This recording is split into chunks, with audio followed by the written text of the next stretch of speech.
how you want to push. Absolutely, and right now, Bravo team is going to be kiゅあてとちーぬ.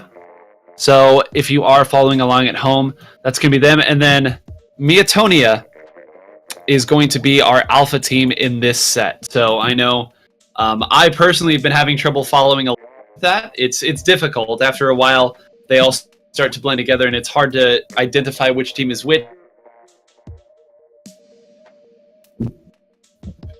It's pretty crazy seeing so many Japanese characters and really not knowing in some cases who they are, but it really is fun to see a lot of the same weapon comps be brought in because it shows a lot of the consistency. It shows that these teams have figured out really what the best weapon is to bring to the table. It shows that they've been studying and practicing and looking at each map and mode combination and saying, okay, even if these maps and modes change a fair amount, these one or two weapons that I play are so good right now. And so they're willing to change. They're willing to be flexible in terms of each meta they're willing to change. But for now, they usually load out with only one or two weapons per person. We're seeing here the Rapid Blaster come back, the Sloshing Machine come back too on the side of kiゅあてとちーぬ. And then the Forge is going to come back as well with that same build of the 2 mains worth of special power-up and the Object Shredder. So we will be seeing the Bubbles come back. I'm sure they'll be sticking around for a very long time, and they're going to be so nice to have around the tower too. And another interesting thing to note, that was a stealth jump Rapid Blaster. So that's not something that we see a whole lot, but it is there. And of course, the Forge. You get excited whenever you see a Tri-Slosher. I get excited whenever I see a Forge. And as I say that, the thing that I love is cruelly taken away from me here by the Sloshing Machine. I think both of us can relate in that respect. Oh yes, the commentator's curse taken to the extreme there. Whatever happens, from what we say, the opposite is actually going to happen in the game. The Inkstorm coming out as well. That's what basically the Splatbrella is there for, to just farm the Inkstorm and try to get some kills along the way. It's nice to have them on the tower. Even though they're not a long-range weapon, they can provide a lot of blockage and a lot of cover to get those extra 1 or 2 points that you need in order to regain a lead. And we're already seeing Myotonia coming through with a huge push past the halfway mark, all the way up to 45, and the push isn't over yet. They're all 3 out of the 4 of them anyway grouped up around the tower. One of them additionally is going to go down, so that's a 2-down situation for them, but they will continue pushing all the way up to 32, 31 now. Beautiful direct there with the Rapid Blaster. Again,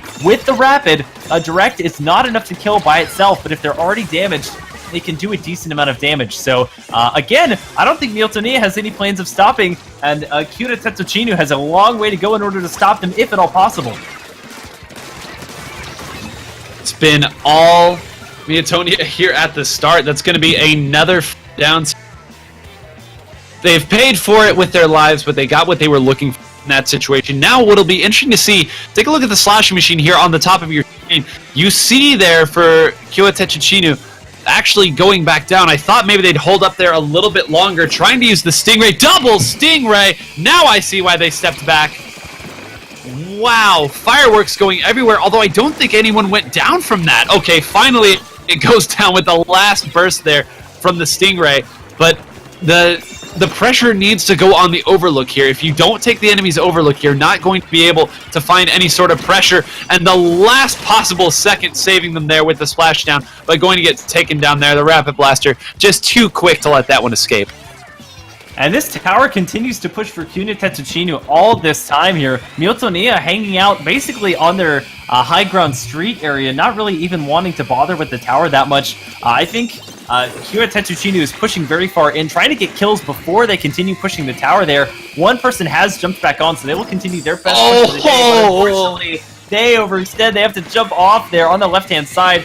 A reverse Stingray coming on the side of Myotonia this time. They do have a Sloshing Machine, and that is what they are there for, to make sure that nobody can get on the tower, and it works very well. Now less than 2 minutes for kiゅあてとちーぬto come back and try to get up to that 5 mark, especially on Moray Towers. That's a pretty unheard of number, as is 28. 28 is not that common either, so both of these teams, again, very adept at pushing the objective. So far, Myotonia in a decent position to take game 1, but still a lot of fight left in this kiゅあてとちーぬteam. And that was such a sad situation. They had worked their way up to finally had someone there, and it was the Stingray might not have done much, but what really diffused that situation was actually the The Ink Armor was the reason that bomb pushed them all the way off the map, and they lost their position there. So the Ink Armor actually hurting the team instead of helping it. Not something that you see all the time there.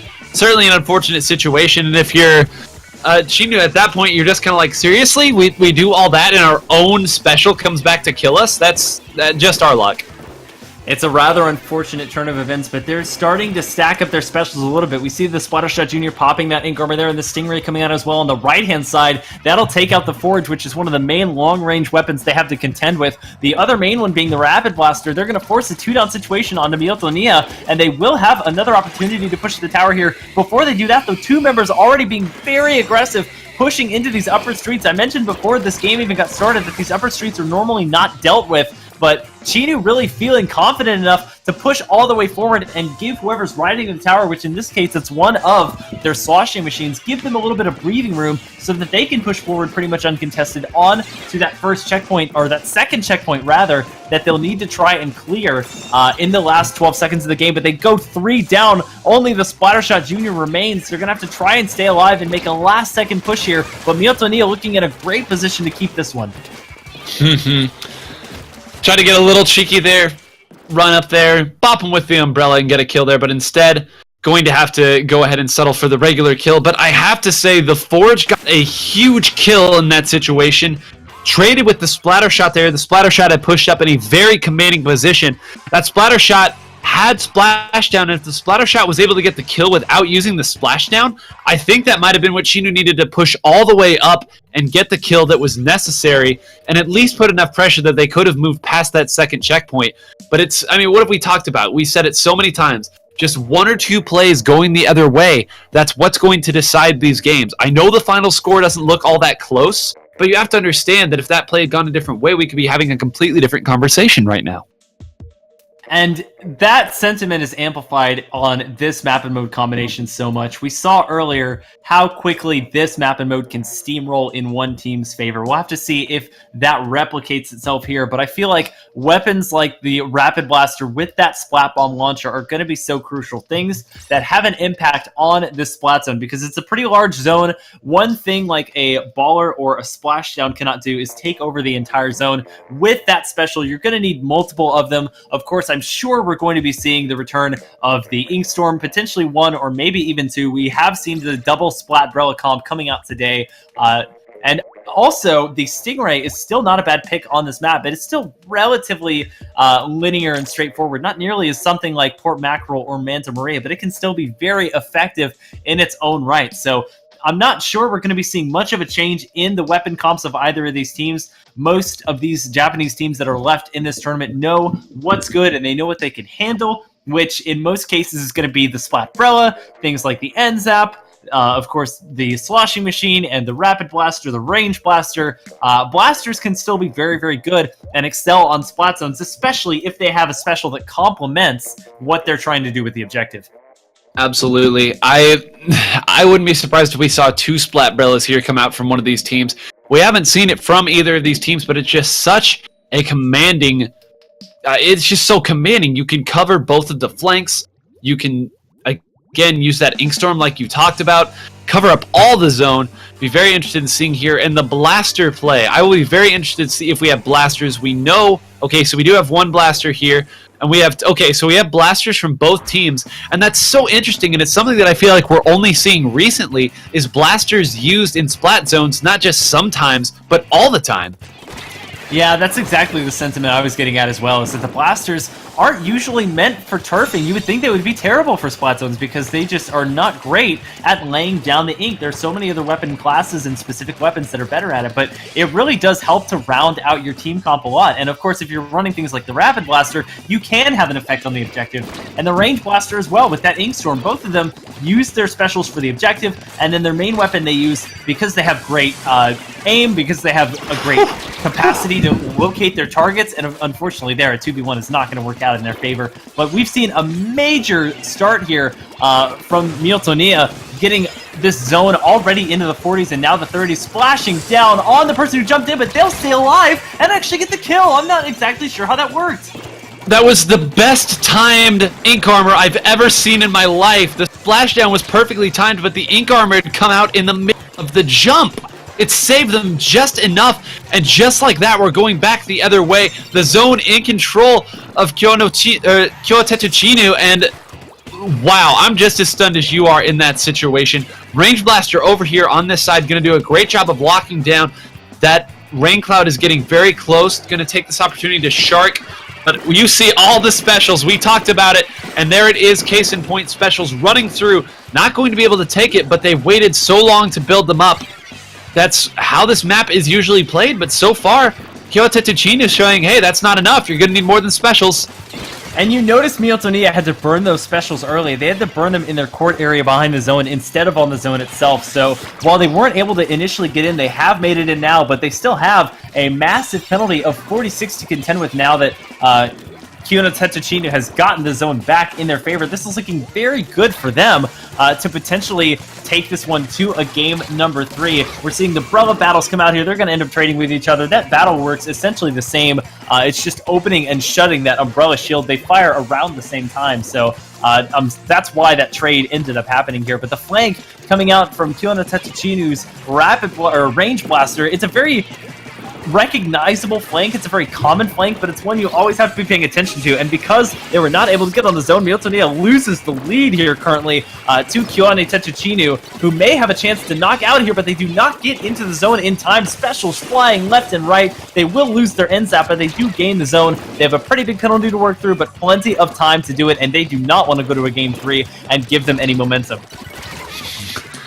Yeah, mind, such incredible movement here. I wanted to talk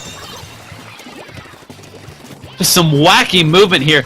Blaster versus Brella, generally not a good matchup for the Blaster, and of course needing a little help there, the Blaster does manage to escape with its life. But now going back to Kyo te to Chinu and their control at this point, the range that they have and the flexibility, and that Ink Armor has come in handy for them so many times. You see they're sitting on it right now, just trying to save it for the last possible minute, and now it finally does come out to match the Ink Armor that has come out here. And, oh man, they're going down so quick! Yeah, only an Inkstorm is really contesting the zone for them. They now are in desperation mode. The splatter shot is going to pop this splashdown. It's not going to have enough impact. They land on the speakers, and they will not cap enough of the zone to take it over for Myotonia. So a beautifully done job there. And that will force a Game 3 out, as we are going to have to go to, I believe, Sturgeon Shipyard, Rainmaker on Sturgeon Shipyard, in order to settle this one between Myotonia and Kyo te to Chinu, who was able to come away with a Game 2 victory there. It did not look good for them at the onset. It didn't, and there was a lot of pressure there, but they did a better job of positioning themselves once they had taken the movement that they had, and that range blaster, I really feel, was the difference in that match. Some very important kills, pressure that other weapons just can't put on those raised areas, and of course, every time you have a Rain Cloud Ink Storm as your special, you know you're going to be able to contribute no matter what the objective is. With Sturgeon Shipyard, we've seen it several times throughout this tournament already. Again, with it being Rainmaker, the pace of play is solely dictated by the player. The most common strategy is to go to the left-hand side alleyway, but we also saw in this tournament a beautifully executed quarterback sneak of the Rainmaker, just going straight through mid and climbing up that ramp to get the lead. So I'll be interested to see if either of these teams elects to go with that strategy. You can also take the far right-hand route, but it's not nearly as common or effective, as that is a long way to get to the pedestal. So again, with the sloshing machine being so potent here and the Stingray being so good, I would expect to see that, at least one iteration of it on both teams, potentially two on one side here, as the Brella should also make a return. The Blaster should also come back, because there's a lot of high ground to stand on to rain those blaster shots down, and I think it's going to be a pretty darn close match. I honestly have no idea who's going to come away with this run on top here. Both teams running very, very similar comps right now. You see Rapid Blaster versus Range Blaster. Splatter Shot, although one is using the Tentatech, but only one team is still running Ink Armor, and that team is Kyo te to Chinu. So we will see if that ends up being the difference here that they're looking for. Already an Ink Armor out. They're going to try to use this to put some pressure on, but it doesn't look like much is going to come of it. Pretty crazy that we're seeing a Tech instead of the Splatter Shot, but it seems to be working here. A 2-down situation forced already onto Myotonia, now forced as well onto kyu ate to chii nu, and that's going to be Myotonia taking it over to the left-hand side alleyway. The Stingray is going to be the only thing stopping them, which it will at the 70 mark. They were saving it for just such an eventuality. The Stingray, one of the best counters to that left-hand side alley push because it is such a straight line, and because there's really not anywhere for you to go when you take it that way. So with that knowledge in mind, I would not be surprised for one of these teams to take it into mid, take their chances with the sponge and the ramp, and as we see the Inkjet come out, again, it's just sort of a poking situation now. Both teams looking for their specials, looking for map control, and looking for that elusive 3 or more down situation to try and push the Rainmaker forward. And speaking of map control here, it has all been in favor of Myotonia in this situation. They've done such a good job of holding things on, to things. That Rapid Blaster has been a major thorn. Every time they finally get something going, it's the Tech and the Rapid Blaster that are kind of shutting things down. This time the Tech does go down, and finally map control goes back the other way. They have to move this Rapid Blaster, though, because it's going to be able to continue to rain down shots if it so chooses from the top. Great way to get down to the bottom, actually. That's a very smart splash down here. Going to use that to get behind. Going to try to put a little bit more pressure here, if at all possible. Goes down again, and they lost the ink control that they did finally have. This is going to be another push coming out of Myotonia here in this situation. The Rapid Blaster comes there, but there's just too much pressure. The Rapid Blaster is going to go down. The Tech, you can see there, is back behind them. Although, oh no, that was just a little bit overzealous. They're going to be able to make the jump. All the pressure going down. They're pivoting to the QB sneak, as you call it, with a 4-down situation. This may be it. Charging forward, there just has to duck out of the way of the bomb. They will go down as a couple of members there from kyu ate to chii nu are swarming around the pedestal. They kind of have to push all the way up to 7. They do get the full wipe, so that will stop that push entirely. But with half the game remaining, it's going to be a very, very difficult push to come back from. Definitely not impossible. In fact, we've seen today that pushes to 1 are not infallible, but pushes to 7 on this map usually make it to the end of the game just because of the nature of this map, how large it is, and how difficult it can be to get over by the pedestal, whether you take that left-hand path or not. So for now, we're seeing Chii Nu come out and try and push forward here with this range blaster, try and lock things down here, lock down this map control, and see if they can get something going here. Being aggressive is the best situation you can hope for here as they get double pressured. That's going to leave the Rainmaker pretty much unprotected. There's only one other member near them, and they will get pretty heavily attacked here. And before they can fire off one last shot, they are taken down by the Tech. So beautiful idea. The execution a little bit tougher to imagine, but they still do have some time to make this work. Yeah, that Rapid Blaster was, or I'm sorry, the Range Blaster was position really could have taken double, because one of those was the sloshing machine, would have stopped this that's just happening right now. It's not over just yet, though. They're going to have to do something about this Brella. One's going to be jumping in, trying to bait out the Brella, and the Brella just going to stay here and continue to be the thorn. Doesn't get pushed off, finally goes off, but makes its presence felt in the process. And right now, phone a friend, someone gets Splash on the line here. I'm sorry, Ninja on the line here. That's about the only team I could think of that would be able to make this push. We'll see what they're able to do here. This left side is going to be shut down by the Brella. They do get the Brella, though. That's the start of something, and it could be exactly what they need here. They have to find a way to get to this Stingray, though, before it gets off. You know that that sloshing machine is going to be very close and is going to wait on it as long as possible. It's a very difficult balance to strike between how aggressively do we push forward and how much do we wait for a Rainmaker to just get 1 or 2 picks and try and push forward that way. It looks like they have a pretty clean avenue, but again, these hallways are so narrow, so there's nowhere for you to go. They will make it to the halfway mark, but that's going to be all that they can do. The Rainmaker will be popped here by Myotonia, although it's being pretty heavily contested here. They will finally do it, but there's only 20 seconds left for them to try and get this Rainmaker back. It'll be reset back to mid. Chii Nu will have one last opportunity as they force a 2-down situation to take this left-hand side alleyway again. They're just firing shots in a mid at this moment. No specials are at the ready for Myotonia, so they're going to have to rely on their base weapon and their sub alone, unless they can... Sloshing machine is down. The sloshing machine is down. 2 are out of position right now. They're going to be able to make this... ready, though. Oh, no, the one fell down. No. Pops. They have to be very careful. They're stuck. Oh. That was, they had the opportunity right there. 2 of the members were down at the bottom. and they weren't going to be able to influence that push. They went up there. I'm not sure why the Rainmaker jumped down. That gave the Stingray just enough time to fire on a target that was going to be stuck in that position. What an unfortunate ending, but a 19 KA coming out there for the Sloshing Machine, 4 Stingrays, and I think every one of them stopped a push. You know, it's such a double-sided coin because we have such a unique perspective as casters getting to look at the spectator mode. There was no way for Kyo no Tetsuchinu to be able to know that they had dropped down like that. If they had just been a little bit more aggressive, they would have been able to have a great chance at getting past that 7 mark. But they allowed that Sloshing Machine time to build up the Stingray. They knew that the alleyway, if they decided to go that way, was going to be a very closed-off space. It was going to be a very tight hallway, and they knew the risks that they were taking by going in there. But they decided to go for it, ended up paying dearly for it in that Game 3, and that is going to be the end of their tournament life cycle. Meanwhile, Myotonia going to be making it all the way back into the winner's bracket for Grand Finals versus Story Overnight. This is a rematch of the winner's semifinals where Story Overnight 3-0'd Myotonia in that battle, so they are looking to get some revenge here. It's going to take a pretty drastic amount of revenge as they will have to win not just 1 best of 7, but 2 best of 7 battles if they can force a bracket reset. So Story Overnight, all they need to do is win 4 games, and they are the champions of this tournament. It's a lot easier of a battle for them. Absolutely. Anytime you have to lose 8